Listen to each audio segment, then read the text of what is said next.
name is Joe Sun, and I had the privilege of working with a great group of colleagues from across the university as well as here at the Edinburgh School.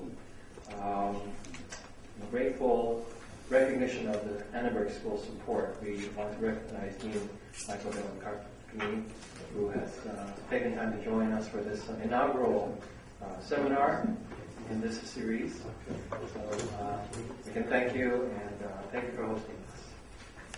And secondly, just a quick brief mention of Deepti Chitamu. She's got to stand. For those of you who do not know Deepti, she has been the driving force in pulling all of us together, and we're very grateful for her energy and all of her efforts. So thank you.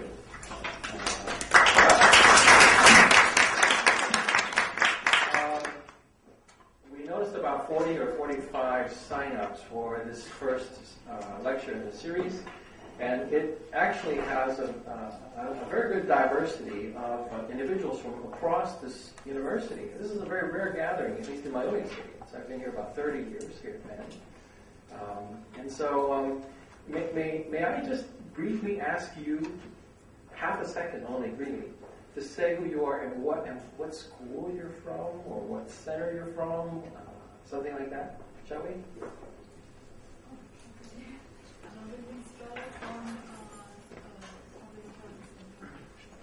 Here in Edinburgh?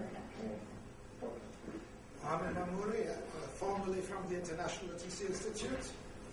Co-directed it with Dan, and I am right now at the Linguistic Data Consortium, which is School of Arts and Sciences.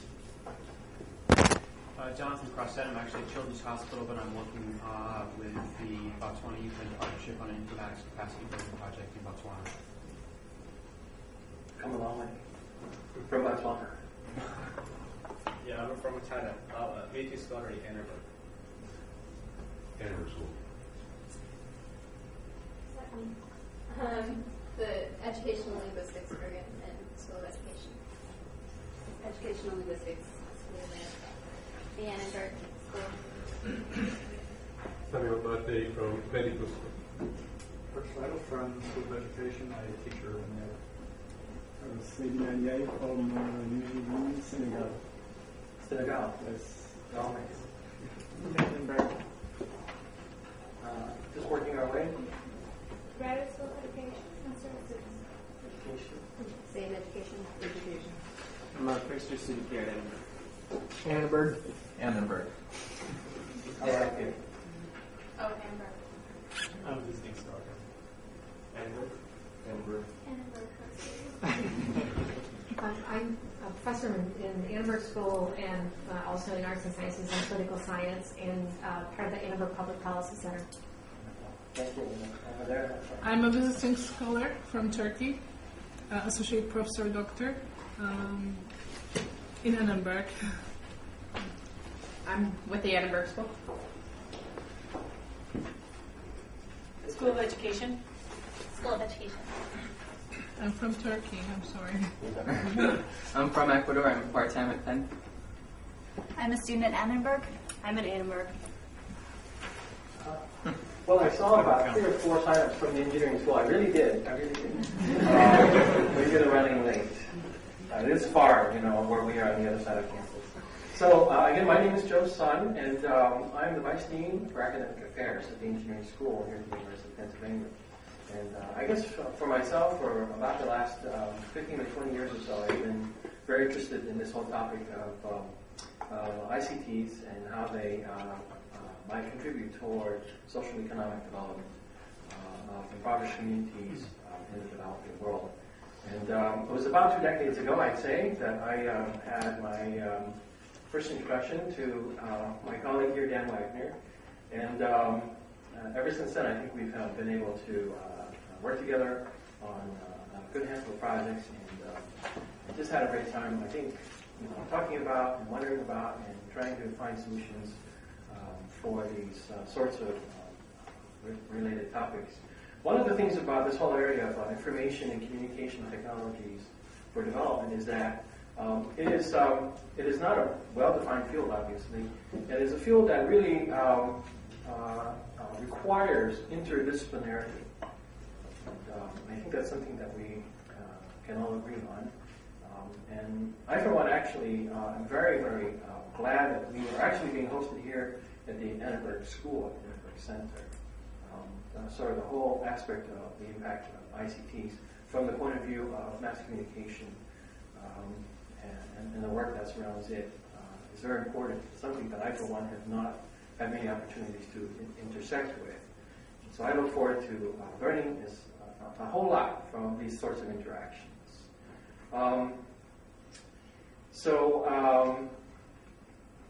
What is the field? And what is it that we're trying to accomplish through this whole seminar series? My job is, for very briefly, for this inaugural session that we're gathering together, is just trying to introduce the series. I'm losing my train of thought.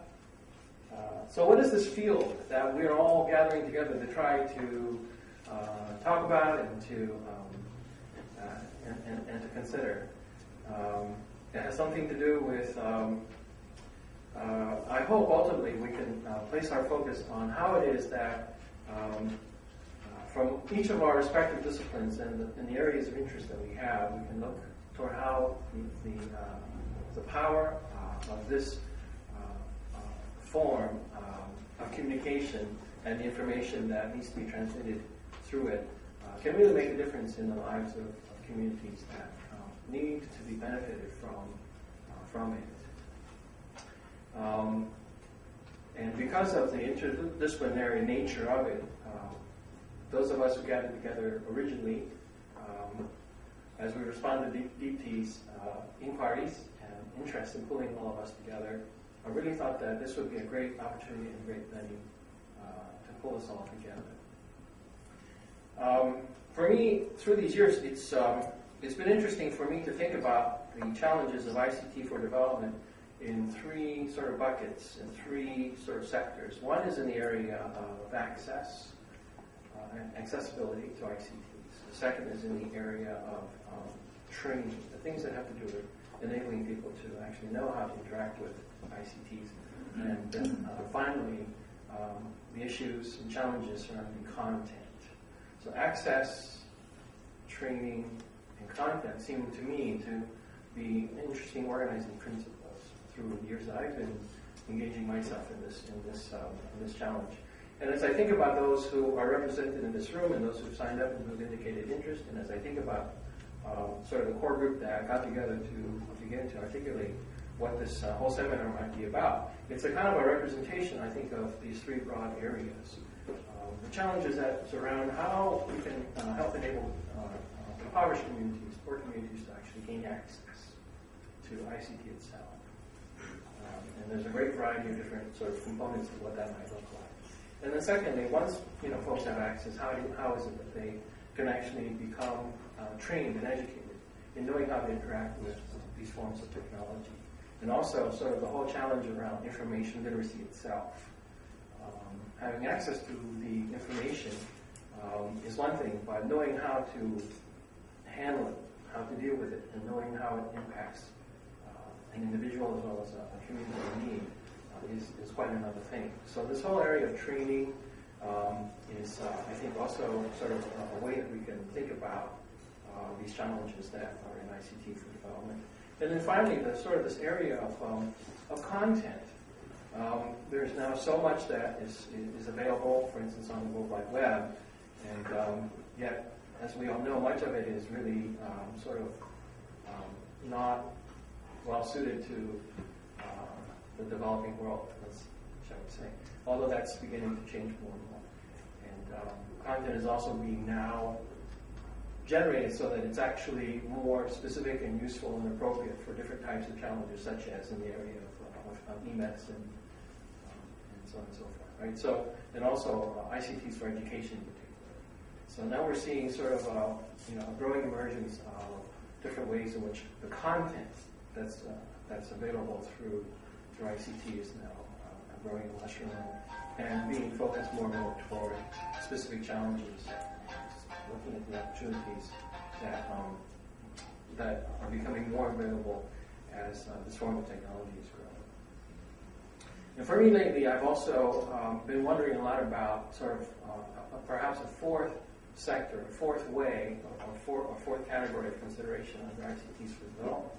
And that is in the whole sort of area of e-waste and sort of the environmental impact issues, and sort of the whole sort of intersect with questions of sustainability. And I think, for me at least, in the ways that I've been thinking about these kinds of problems, it may be a branch of the whole sort of challenge around access, and that is the hardware and equipment and so on and so forth.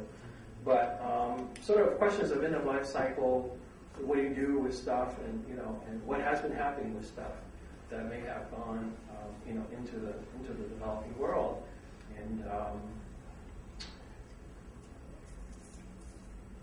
and so there's a whole end of life cycle piece to what's happening with the equipment that has to do with e-waste, and we really, I think, need to be grappling with in a much more serious way. And so my own hope is that through the seminar series, through all of the different speakers that we will be bringing through, and through our own deliberations and conversations and discussions, we're going to have ample opportunities to consider all of these kinds of issues and challenges, and look for opportunities in which we as individuals and we as a university community might make some very specific and direct and concrete contributions toward advancing civil society and human development in this way. So that's a kind of a snapshot of, for me, what I had been thinking about as we entered into this whole project in developing this ICT for Development seminar. I think that's all I want to say about introducing the topic in that way. Maybe there are questions later. Now I just want to turn the attention to the person who's going to be our actual substantive speaker for this first inaugural session, Dan Wagner. Dan is a professor in education, and I mentioned to you about 20 years ago, probably 20 years ago or so, was my first interaction with Dan. And I think I told him the story before, he may or may not remember. I was actually attending a presentation by one of his graduate students in education. I think it was one of your graduate students. And it was a talk. He was giving a talk on his experiment in Africa. He was doing a project in Africa where he brought into a village speak and spell toys. You know the speak and spell toys? Little round disc thing. You pull a string, and it shows a picture. And so it says what the word is, a barn, whatever like that, right? I don't remember that talk, but anyway. I thought it was fascinating because it was framed as a form of technology, which in a way it really is, right? So this predates sort of the advent of the PC, right? And sort of enabling much greater access in terms of computer technologies for education. But this was a kind of a technology to advance literacy and education. And so that was the kind of research that this person was doing, and I thought it was a fascinating presentation. And then Dan, of course, spoke about how we're just at the cusp of looking at these problems in a much bigger and more expansive way, looking at the impact of higher forms of technology and how they can potentially make a kind of a difference. And then subsequently, some years later, we reconnected in some other context, and by then the coin digital divide became quite popular, and it was coined, and it began to make its way around development circles, U.S. and overseas. And so ever since then, Dan and I have been friends and colleagues, and he's been something of a mentor to me as well. It's been great helping me guide my own thinking and practice of ICTs for development along the way. And so without any further ado, let me bring Dr. Dan Wagner to the podium.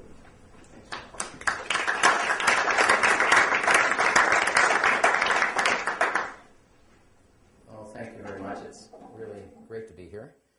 And except on such a beautiful day here in Philadelphia, you may not feel so great to be here, but bear with us. Today is actually a very special day. If you've been watching the news in the last 24 hours, Steve Jobs passed away yesterday evening. And I was thinking, as many of you must have when you were turning on the news at any point in the last 24 hours, that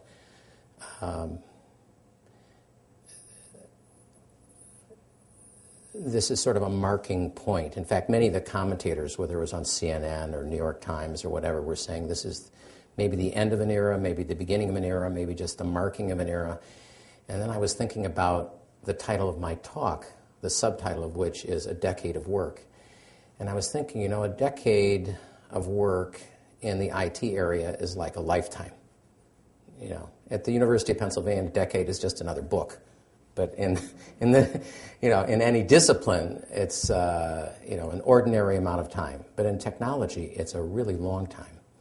And I was watching last night the first reports after Jobs' death, and looking at the various tools that he developed over the last decade. And of course, it's mind-blowing. I mean, they're just one after the other, and things I barely even attributed to him, such as, you know, certain kinds of ads that are tailored to using the internet. Of course, everybody talks about the iPhone, but there was also, other tools along the way. I won't go into them, but when they were saying to people, and they actually had on NPR this morning yet another one, and actually it was on BBC, the early show. If you get up that early, it's 5 in the morning, I was there.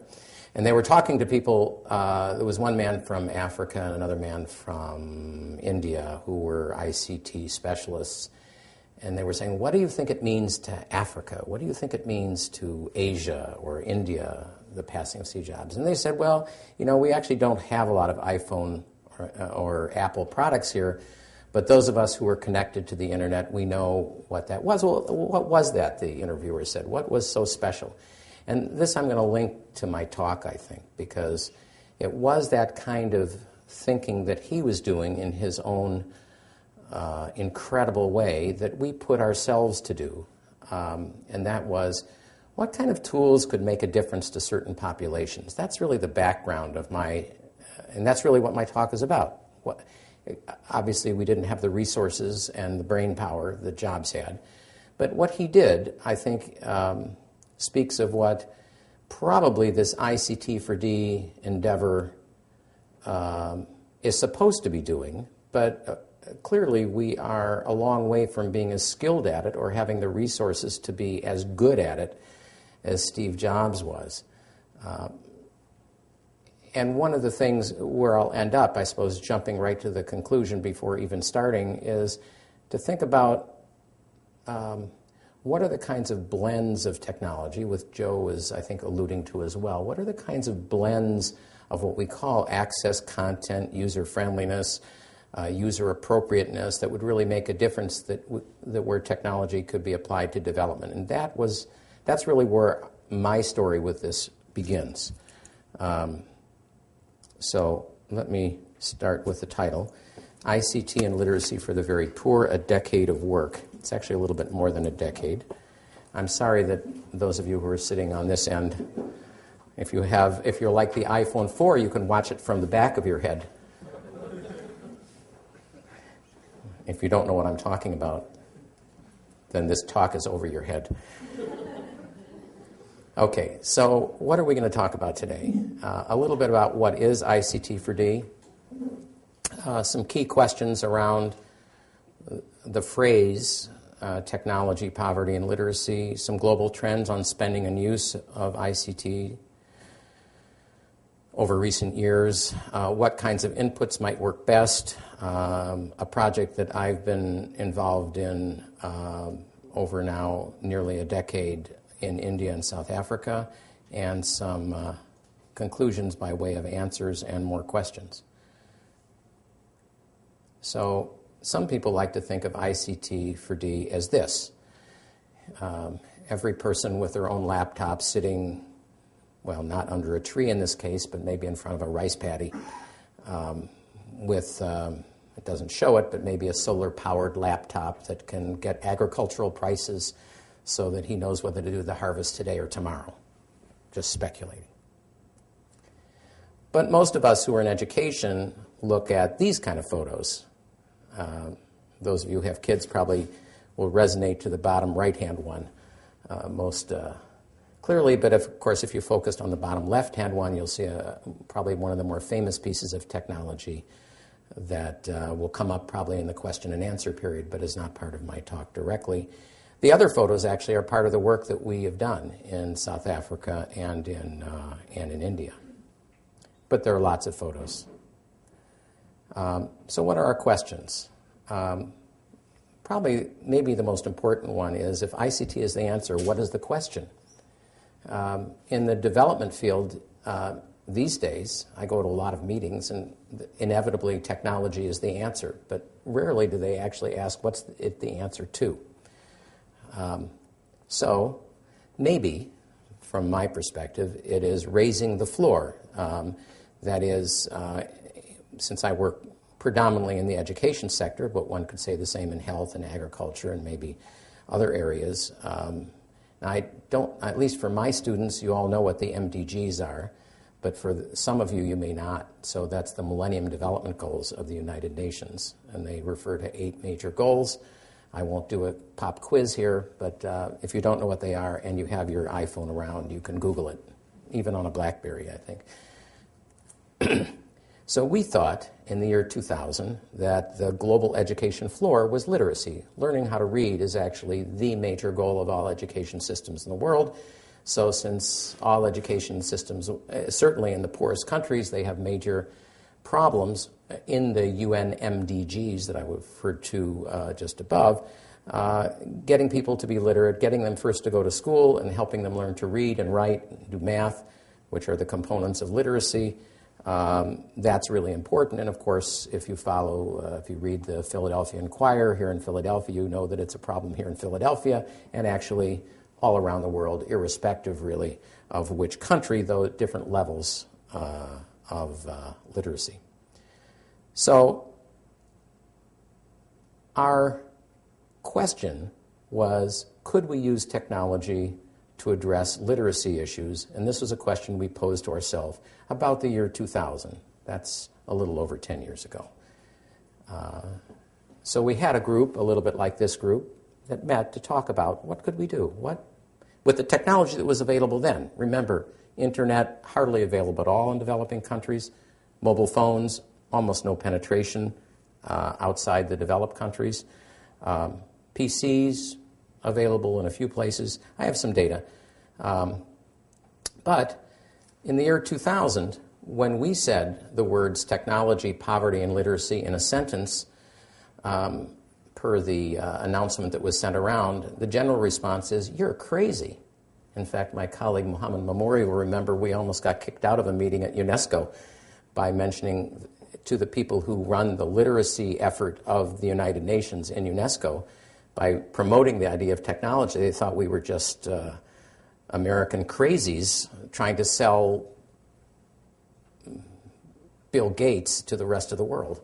That was really how we were treated. It was incredible. And of course, the rationale was in the 4 bullets you can see. That is, well, how could you use technology? Nobody has it. The costs are too high.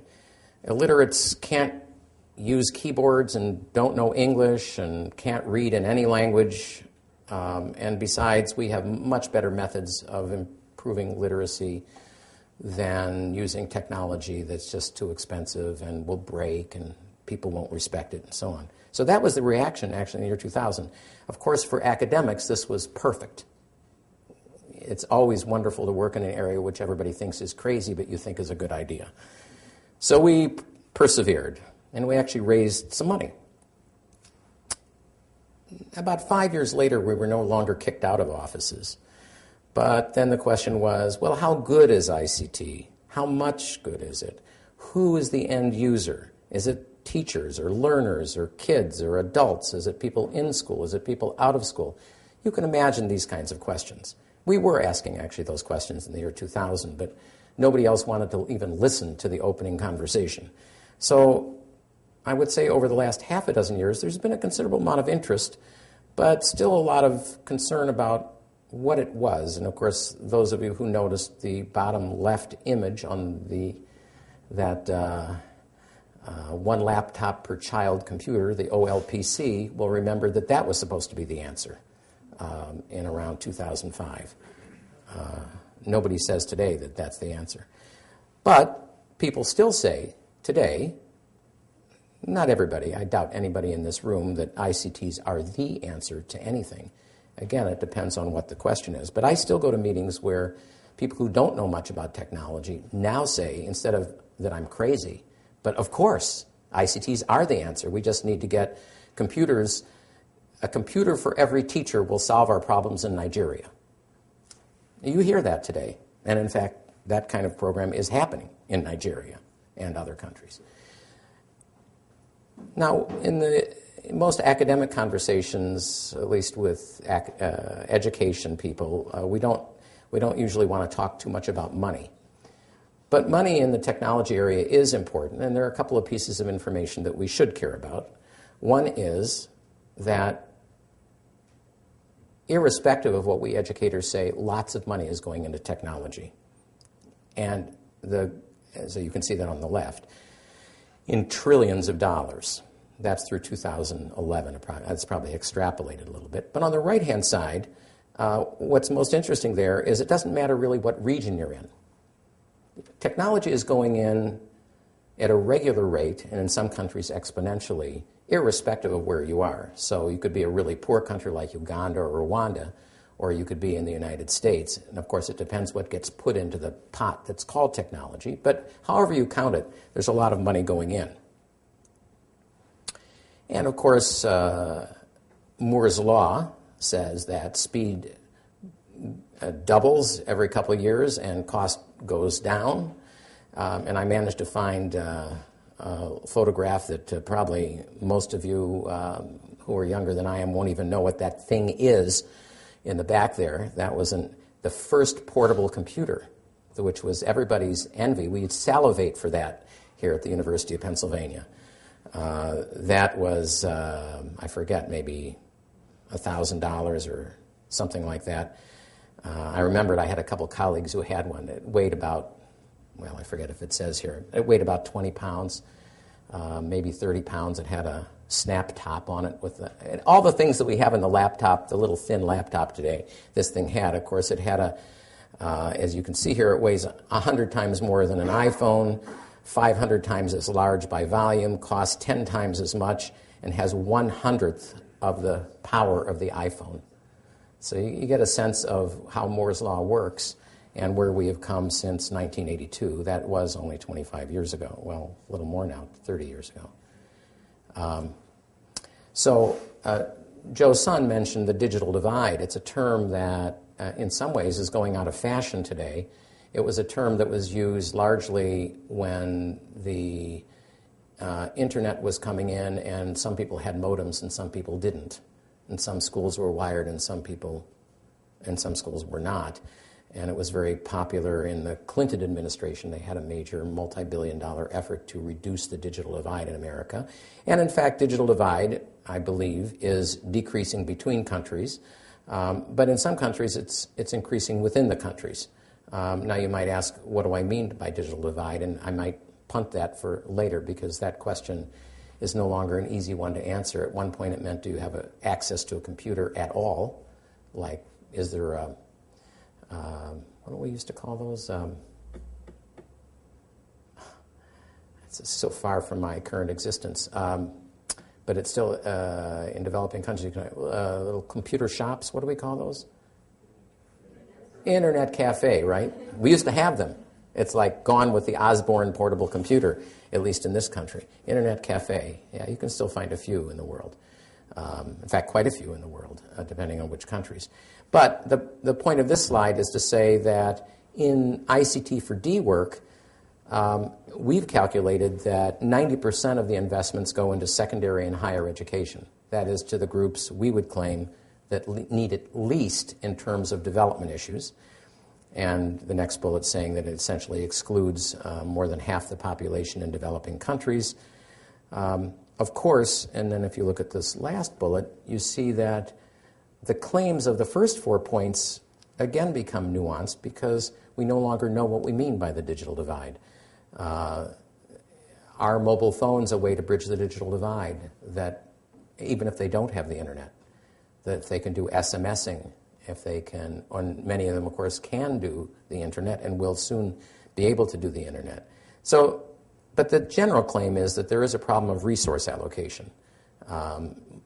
In development funding, if you use development as your focal point, almost all the resources to date, the large share has gone to those who need it the least, who can afford to find it in other ways. There's also a skill problem. That's the problem that was raised to us initially, which was, how can you possibly do technology and literacy together? If you can't read, you can't use technology. Well, we obviously know that's not true, right? If we count mobile phones are easy to use even if you can't read.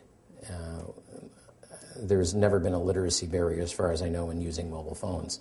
Maybe a slight problem, but elementary numeracy is very common, much more common than literacy. But if you look at this slide, it's kind of interesting. It no longer really obtains in the way it did when we first developed this slide, and that is that there's a relationship between illiteracy rates in the usual sense of illiteracy, that is to say, can't read well or write well or at all, and technological illiteracy. But again, the slide is called into question if we say that mobile phones are part of what technological literacy is. I think there is a serious piece of research that we need to do these days in trying to determine what the term technological literacy even means. There was, some of you may be aware of it, such a thing as the IT computer driver's license. Anybody take that test? No. It's very common in developing countries. And they use that computer driver's license as a way, a private company sells this to government agencies to determine whether people can or cannot, are capable of using computers or not. But of course, the tools that are needed to pass it well are no longer the tools that you need to use laptops or mobile phones. So the test itself is becoming out of date. One thing I didn't say on this slide is that and you've seen it on the right-hand side, is that they're embedded in these bars, both the red bars and the green bars, are huge inequalities by gender, ethnicity, and language.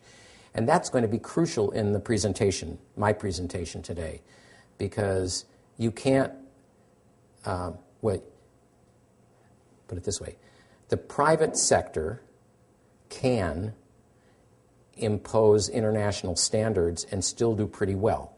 So if you look at Windows and you look at other kinds of software that only exist still in the major international languages, they still do pretty well. But they will never reach effectively the millions and hundreds of millions of people.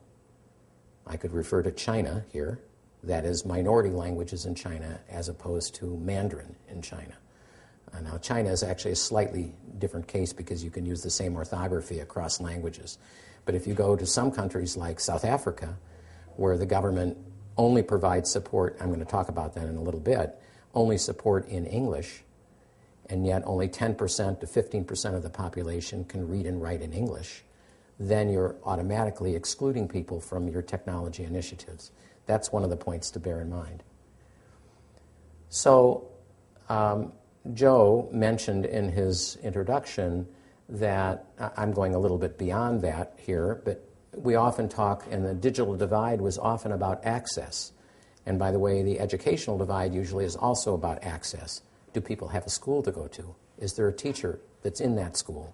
Is the school near enough to where a person lives? These are all serious development questions.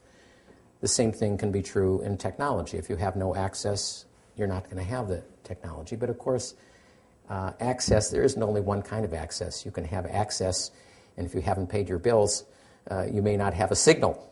And in some parts of the world, you might have access to a phone service, but not to the internet, or vice versa. And some people in the United States might only have internet access, but not phone access. So connectivity is important, If we're talking developing countries, much of the connectivity is still in the urban areas. If you I was going to say scroll down, you don't have to actually scroll down, but if you look down and you look at content, content is a much more serious problem. And I mention this because our focus actually was on content. And as you saw from the previous slide, there are huge differences around the world by language and by the kind of material that's available, whether it's online or offline. And then there are the issues of are there projects that actually try to build literacy skills other than the ones that Joe mentioned where you pull a string and it speaks a word or two to you? And by the way, they have upgraded that. I mean, they now have little machines you can buy, sort of like an iPhone, that'll do the same thing. They're just as simple and, in my view, basically useless, or at least underrepresent what we can do with technology. So in our conversations that went back to the year 2000, there's a very sort of an interesting story that took place at that time where we were offered a fair amount of money to try to come up with what might be the best project that money could buy and that brains could put together. We had the good fortune of having that money and an offer to work in at least 2 countries. And for reasons that we could go into later, but maybe I'll just say briefly here, India and South Africa seemed like good countries in the year 2000 because they were countries with huge underserved populations, large problems around literacy, but a very high-end elite in both countries that was very good at technology and very well trained. In other words, we could get smart people to work on problems of the poor in a way that we would be less able to do, let's say, in a country like Senegal back in the year 2000. Now Senegal is changé. There's a lot going on in Senegal. But in the year 2000, South Africa was really one of the few countries where you could get even internet access or people who were software programmers. Our focus, because we also were supported by the World Bank and UNESCO, other UN agencies, was on their priorities for the Millennium Development Goals, which were girls and women, ethnic and linguistic minorities, and people at the bottom of the pyramid, as we say, that is, the lowest income and unemployed. So you put yourself in that position and you think, what can we do? What could you possibly do to people who didn't speak the national language? There is no material in languages other than that national language, or English, or French, or Portuguese, or Chinese, and so on, Mandarin. What could you do? And our thought was that we could create content in local languages on multilingual, non-internet-based hard drives that would be available to people in school settings where there were computers. We knew that we could not go national or international. We also didn't have the money to produce any hardware ourselves. We decided that we would be a completely content-only project, that we'd leave to Nicholas Negroponte of OLPC and Dell Computer and Hewlett-Packard the chore of trying to figure out what technology would be, or Steve Jobs, for example. You know, is there a technology that would start getting smaller and cheaper and so on? Of course, we knew that that would happen. But what we didn't know what would happen was whether we could even build the kind of software where people would be interested, that it would be cheap enough and attractive enough for people to actually participate in a program, and that we could design software that had value, that would have outcomes for learning. This was all unknown when we started. And in fact, there had been no other project before us that tried to do this in a systematic way. So this is what we decided to do. This is the beginning. We went to southern India in the state of Andhra Pradesh. Andhra Pradesh is, by the way, the most populous state, so it has 75 million people. So that's more than 3/4 of the countries of the world in one state in India. So it wasn't small by numbers, but they speak Telugu, which is a language that most people here probably haven't even heard of. It's a minority language, but spoken by 70 million people. There was no software content at all in the year 2000. We pulled together some linguists and software designers and so on and decided we would create a quintilingual program. And you can see that across the bottom. Telugu, Urdu, Hindi, English, and Kannada. The two, Kannada and Telugu being South Indian languages. As it turned out, it took us a lot longer and was more expensive than they thought. So the only language we really implemented, besides a little bit of English, was Telugu itself. And I'm going to show you a piece of that software in just a moment. But our goal was to make content relevant in the local language, have high-quality instruction, and be extremely user-friendly. And when I mean user-friendly, even though there's a little mistake in the video that I'm going to show you in a second, but when I mean user-friendly, I mean it takes you no more than 10 minutes to fully be able to use the program. And the only thing you have to learn how to do is use a mouse. There's no typing, and everything is spoken to you. You don't have to do any reading to use this program. And it works, and it did work. I think it's on the next slide, so you'll see an example of it. This was the tryout of at the launch in the year 2003. So it took us 3 years to get to this point of just developing some intro software. It's now, we're well past this stage, obviously, and there's been some results, and I'll show you the results in a moment. So I hope this works. I didn't check the sound, but.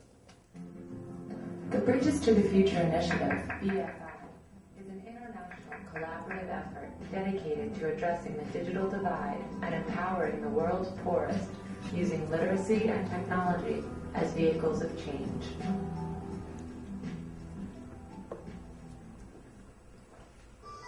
In this unique partnership, the Bridges to the Future initiative in Andhra Pradesh combines the best of school-based IT education with the best of literacy education. Isn't part of the program, the typing in English. Learning and technology centers.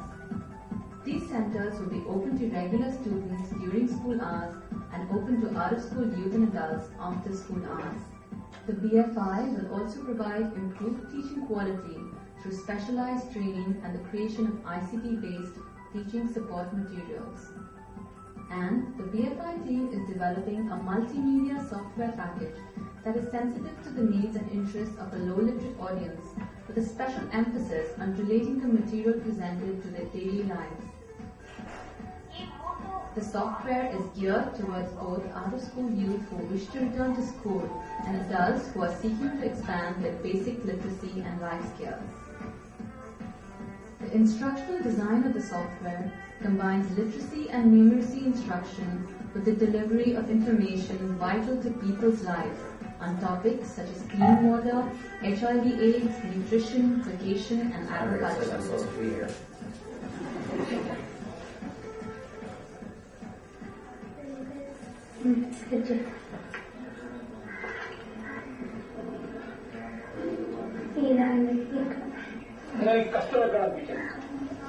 కష్టమని ఎక్కడ అనిపిస్తుంది ఇప్పుడు మనం మురికి ఇట్లా అన్ని చెరువుల కొని ఎక్కువ పెట్టాలంట అక్కులు తెచ్చిపోతాంట మురికి మళ్ళీ ఇప్పుడు మనం చెరువుల పశువులను అడిగిన నీళ్ళు అన్ని పోతాయి కదా మనకు నీటి నుంచి మన చెరువు దగ్గర ఉంటే ఆ మురికి పోయి అవి చెరువులు మంచిగా అనిపిస్తుంది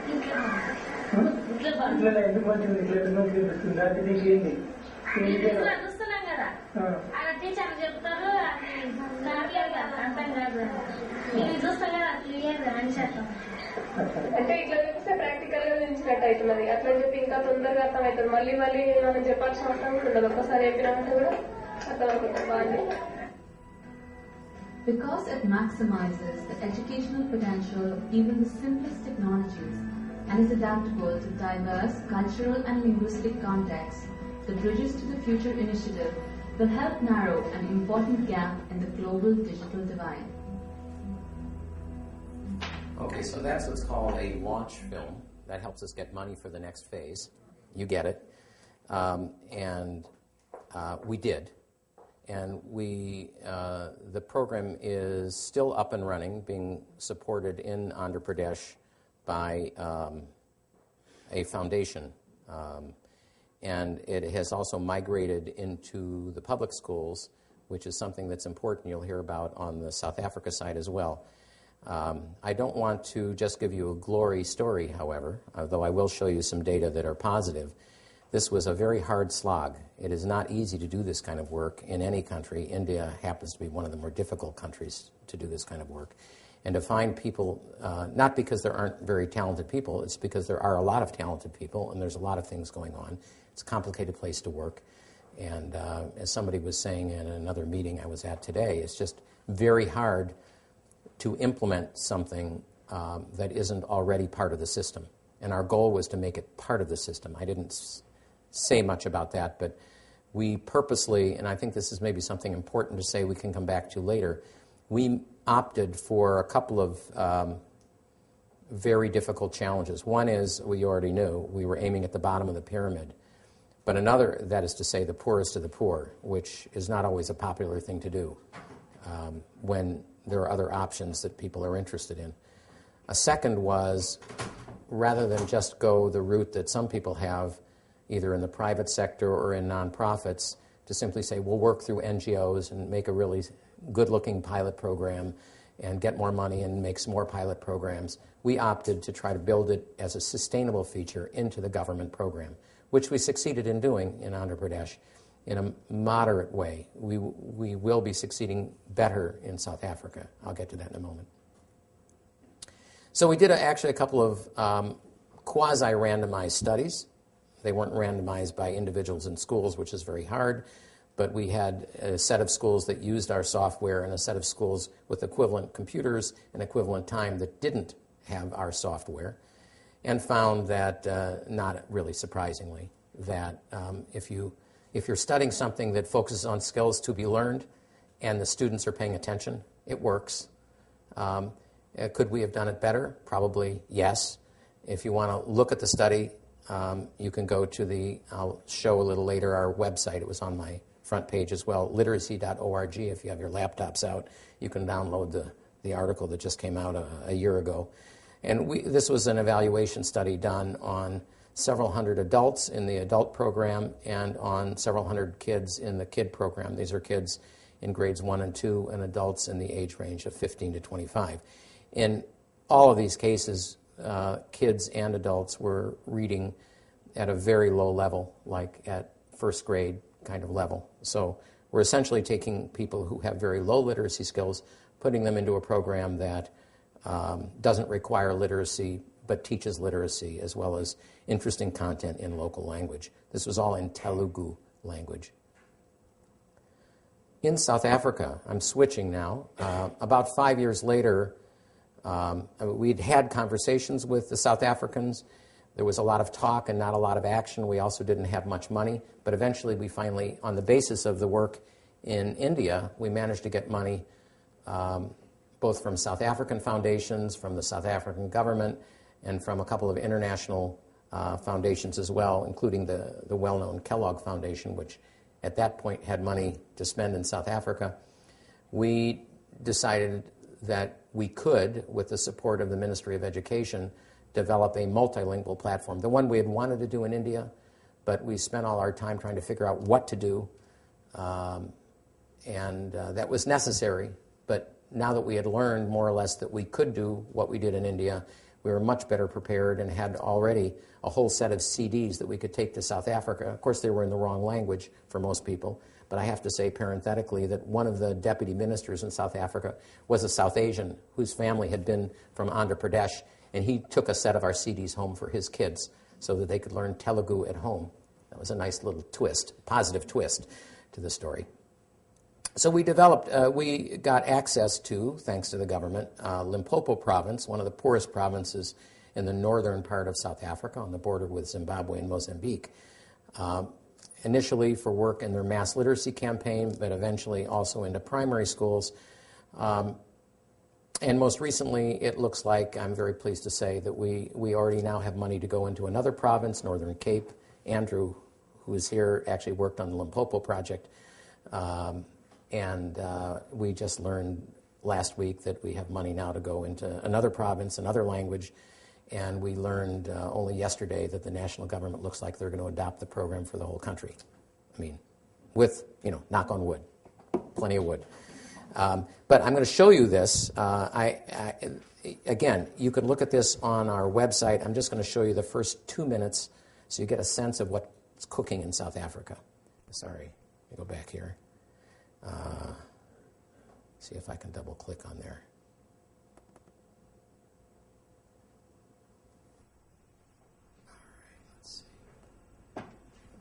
Now, this is a piece of software developed by our colleagues in South Africa.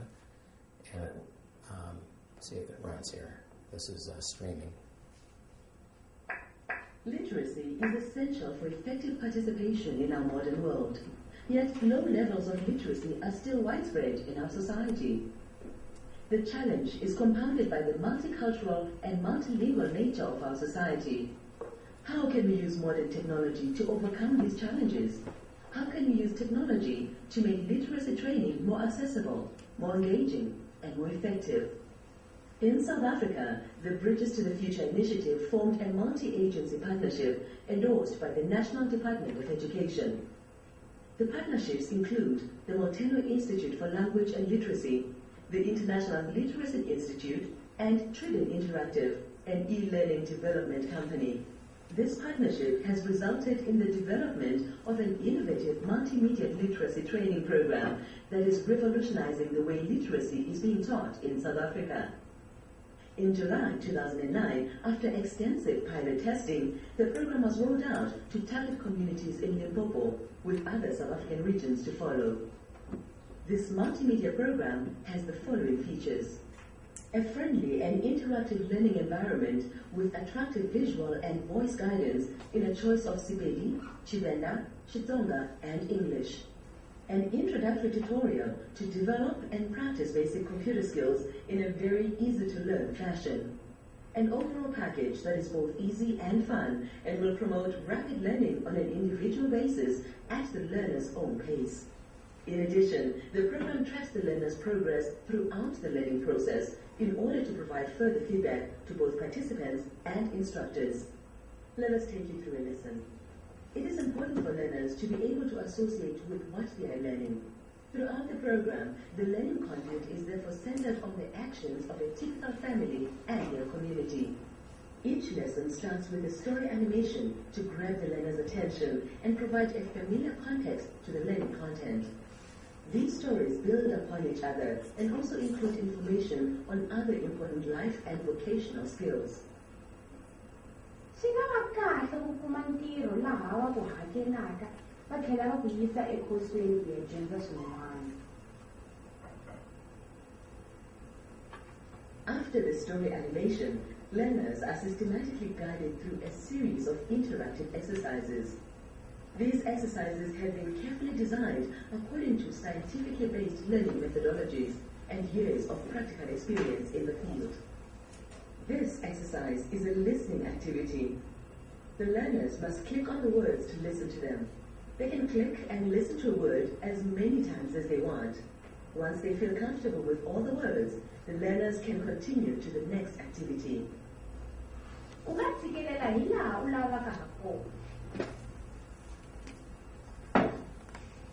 Va fanele ku. Here we see a construction activity. Okay, so you get the idea. Now, these are not uncommon of the kinds of tools we might use here in the United States, either technology-based or with books, but they're in local language. And one of the features that we really tried to push on in this one, which we learned from the India case before, was how to provide a way to let learners choose themselves which languages they wanted to use. That is, they can go back and forth in one language to another language. In other words, we can support bilingualism and biliteracy through this program, as well as, very importantly, a point that I'll raise now but may come back in the discussion, one of the most challenging aspects of multilingual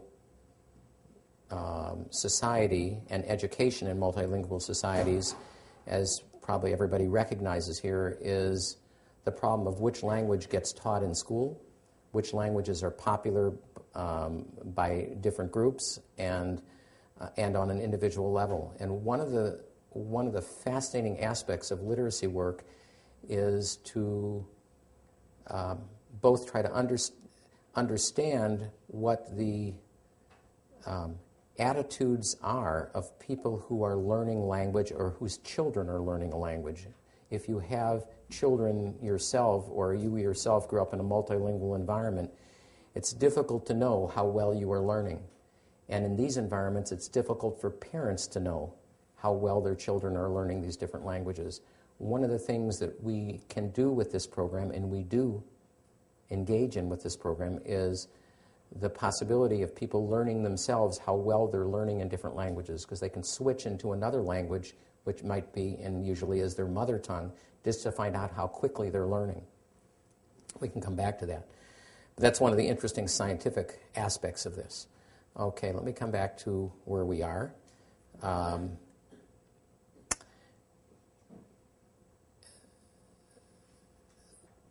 One of the things that Negroponte, my favorite target for today's conversation, I would say the same for Jobs, but it doesn't matter because you just look at the stock market and he doesn't care, well, wouldn't have cared what we're saying because he knows that he can sell the equipment. But for those of us who are in the education sector, and whether you're selling an OLPC piece of hardware or you're selling an internet-based project or you're selling the BFI, which I have also had my share of doing over the 10 years, people say, well, how well does it work?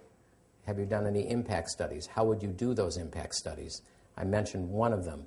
But in fact, on a whole different line of work, we have developed we actually wrote a handbook on how to do ICT for D impact studies, impact evaluations. And that also is on our website if you want to download an e-copy of it published by the World Bank. This gives you a schema of all the different factors you might want to look at.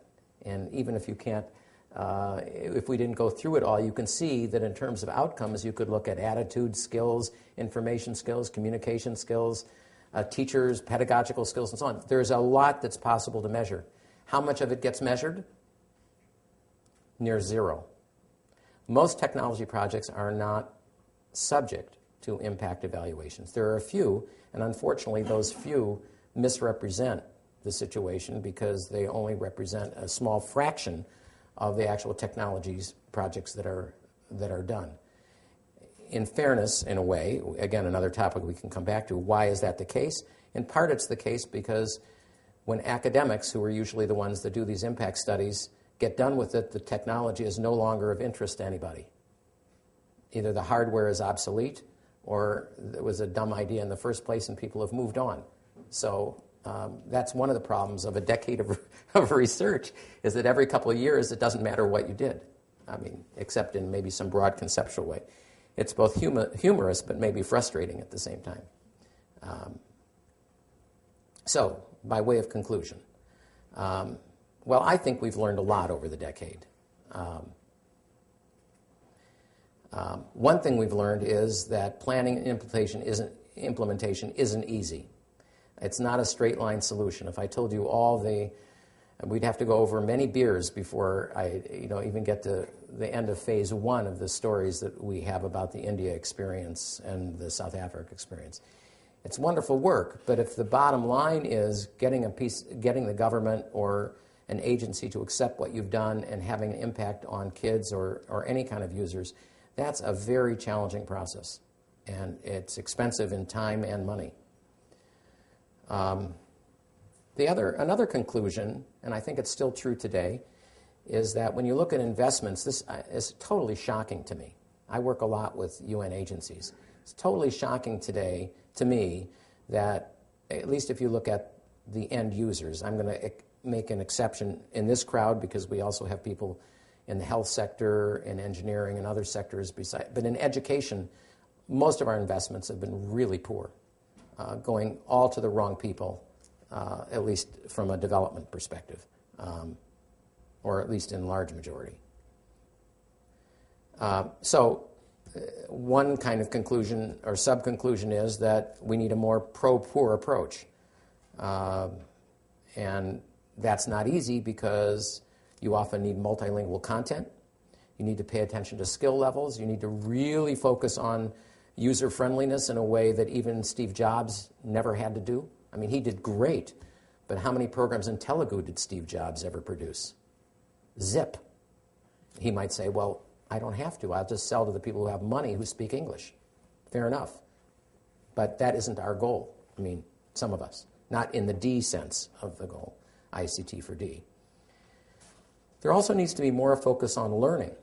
Very few learning people are involved in technology in developing countries. There's quite a bit in the United States.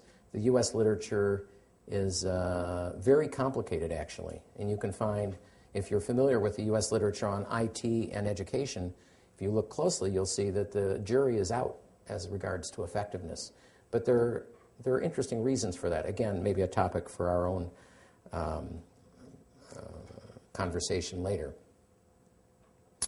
And, of course, the claim I have is that we need more impact studies, even though, like all impact studies, they take away from the body of the work that can be delivered, and therefore many development agencies are hesitant to invest in impact studies because it simply subtracts from, maybe they could reach an extra 10,000 people if they didn't do an evaluation. But, of course, our claim is, well, if you don't do an evaluation, nobody's going to fund you next time around.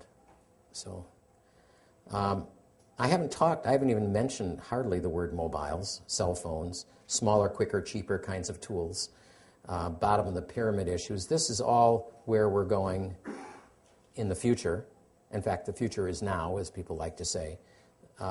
It isn't clear to me. I mean, people have said to me when they've seen this presentation and they're interested in technology, they're interested in literacy, they say, well, why aren't you doing cell phones now? Again, you could ask me that question if you wish. At least up until today, I haven't seen a useful program that has used cell phones for educational purposes other than tracking information. There are some interesting information gathering mobile uses. It's very similar, by the way, to some of the health-related tools I've seen. And I'm assuming that will come up in our ICT for D seminar.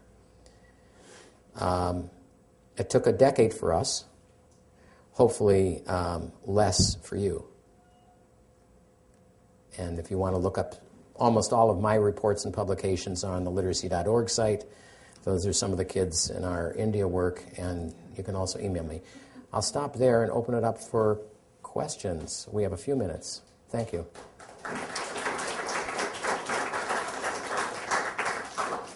Sir. Would you identify, I happen to know who you are, but identify yourself? My interests really are in urban schooling in the U.S. In a sense, my concerns are around the same population you're thinking about. Mm-hmm. And the question is sort of whether cell phones offer the opportunity to have sort of highly motivational applications that sort of sidestep formal schooling. So whether it's gaming or microfinance or whatever the application is, it offers an opportunity to teach within a somewhat different context. Yes. Good.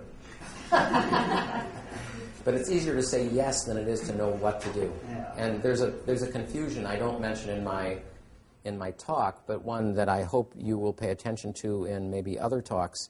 There is confusion around cell phone use and a very fundamental, I think there are two different really paradigms at work.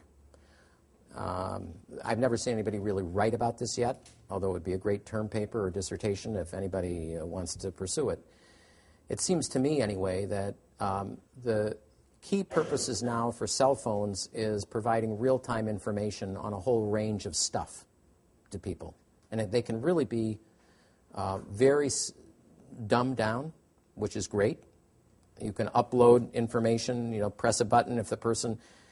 we're going to have tools. I haven't seen it yet, but I could take an iPhone photo of a person's face, and is that really measles? Zip that over to the health center and say, is that measles or is that something else? That, to me, is information rather than skill building. I don't call that education of the sort that an education sector person would look at. And prices for goods, like the man in the very first with his laptop, so on. But with mobile phones, we are able to gather information. I've seen some very cool things. In fact, we've developed some ourselves at the International Literacy Institute that allow you to measure reading skills using a mobile phone. But teaching them on a very small platform, of course, I didn't mention the word tablet yet, but if you're on a mobile phone, and of course the first low-cost tablet came out yesterday. I didn't mention that because of Steve Jobs being a more higher profile event. But they released a $45 tablet yesterday in India. But the reviews are already terrible, sorry to say. But it will happen, that's right. And so when we have display issues are not trivial when it comes to education. At least that's my view. We may be having a talk here by somebody, Matthew Cam, who works on trying to design mobile phones that have educational content. I haven't seen one yet that I felt was really adequate to the task, but of course, when we have larger formats, inevitably it will happen. But right today, I think that is a limiting feature. That's my own view, but we could have other views. Yes, identify yourself, please.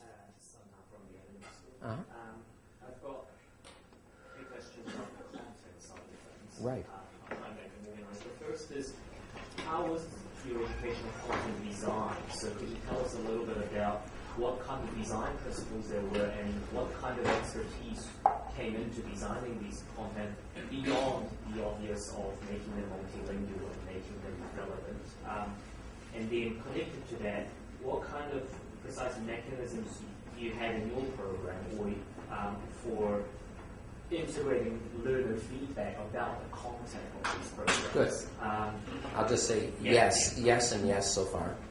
And takes a lot of effort to do what you just said. Nearly there. The final one is, in your opinion, what kind of barriers exist for opening up this content, say, for example, so that local educators will be able to edit the content to create new lessons within the program, or even to be able to look at the code of the program, so on and so forth. Because the impression I got is that these kind of programs are usually very closed off. You can interact with them, but you can't manipulate them very easily. So let me start with the third question. The first ones are easy to say. Easy to say, yes. It took a lot of work, and it did take a lot of different stakeholders' involvement. It took some of the top linguists, software programmers, designers, reading specialists, lots of hours. The last issue you mentioned, which has to do with whether there are intellectual property rights and whether this is open source or open educational resources, a very key distinction. Open educational resources are ones that may be closed but are available for free.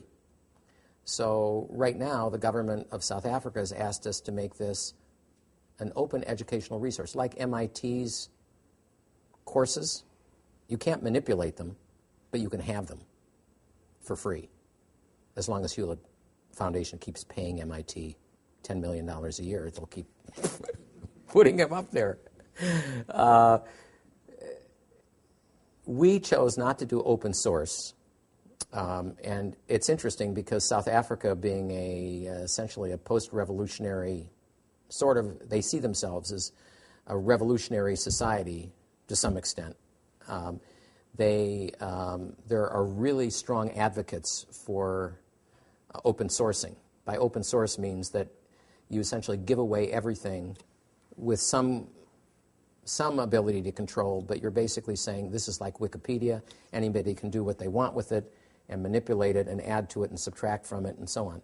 We chose not to go that route, which is not atypical of, I would say, academically inclined, research-oriented programs, because we were concerned about quality control.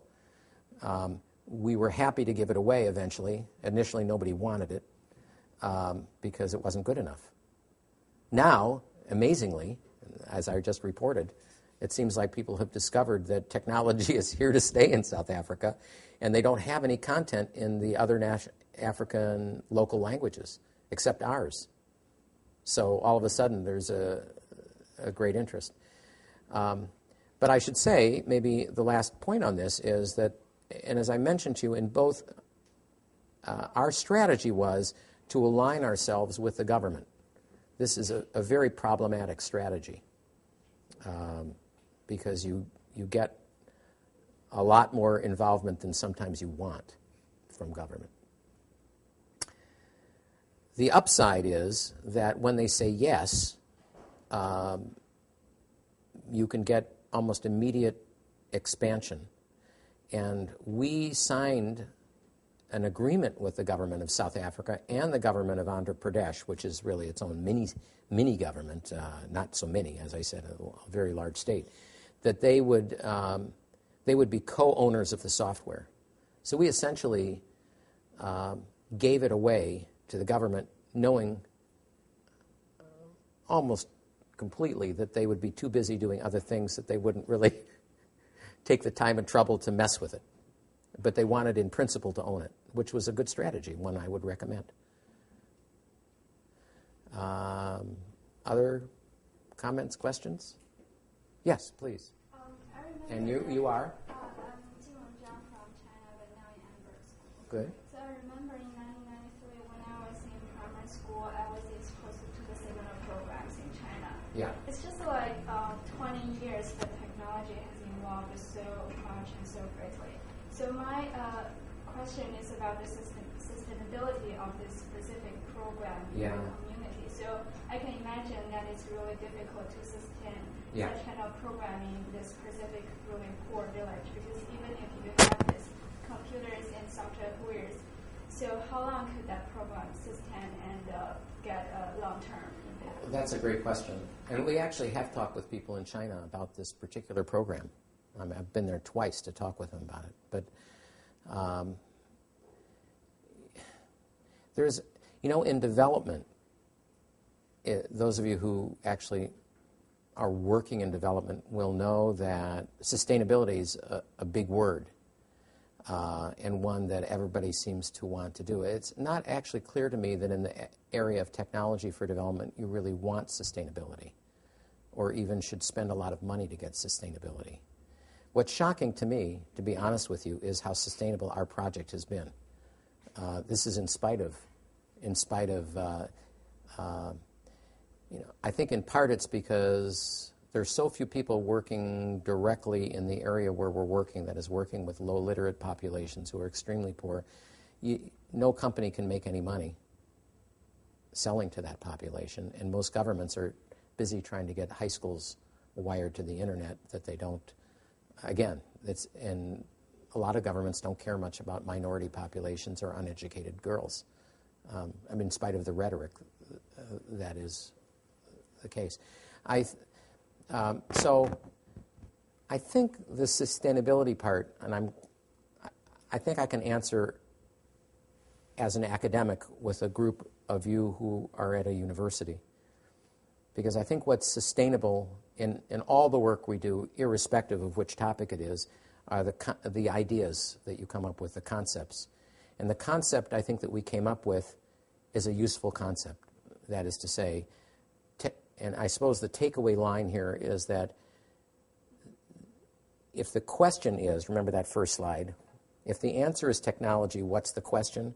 And if the question here is, can technology be used with people of very varied skills, which means also very low skills, not just Oxford English, and people who've never gone to school, if that is the question, can you find utility in using new technologies, whether it's what we were using, PCs, or now mobile phones or tablets or whatever, I think that is the takeaway line. That is that it is possible. Our whole purpose in doing it, by the way, was to show that it was possible. We had no, if you had said to me in the year 2000, do you think you'll be giving a talk on this in 2011? Forget it. I thought I'd be on something else by now. I am on other things. But in fact, this is a problem that has not been adequately solved. And I think that with this group at Penn, you all, and now that, I've been teaching a class, and partly with Joe's son, for the last half dozen years. Most of you never even knew that that was going on, but it has been. but it hasn't reached a point that got above the threshold of visibility until now. The provost decided to give some money to this topic. But there still are only a half a dozen people who are teaching courses on this in the whole United States. Shocking, really, given how important it is. But so our purpose was really to bring it to people's attention, but not only here in the United States, in fact, not even primarily here in the United States. To go back to the guy, I'll tell you one anecdote, actually it was in Senegal. I was in a meeting in the Breda office of UNESCO in Dakar, and the Minister of Education from Senegal was there. And he said, I don't know if you remember, if any of you were old enough to remember the name, we used to call the internet the information highway. So we said, I was talking about the early stages. Before this project happened, we mentioned the word technology and basic education, and the minister said, how can you be promoting the information highway? I still have a piste in front of my door, dirt road in front of my office. I don't even have a highway I can drive my car on, and you're trying to sell me the internet. So we've come a long way, and the ministers who followed, I'm sure, have a different attitude, but even though that attitude's changed, it's still not clear what to implement. So if we went around the room, we don't have time to, today, and say, what's your idea? If you had to address what some of us call the BOP, the bottom of the pyramid, right? The poorest tranche of population, let's say the bottom 25% or maybe 50%, depending on the country. That's, what kind of technology would you implement and why and at what cost and for what kind of outcome? That's still a very hard question to answer. And that is how I got into it, and I think maybe a good place to leave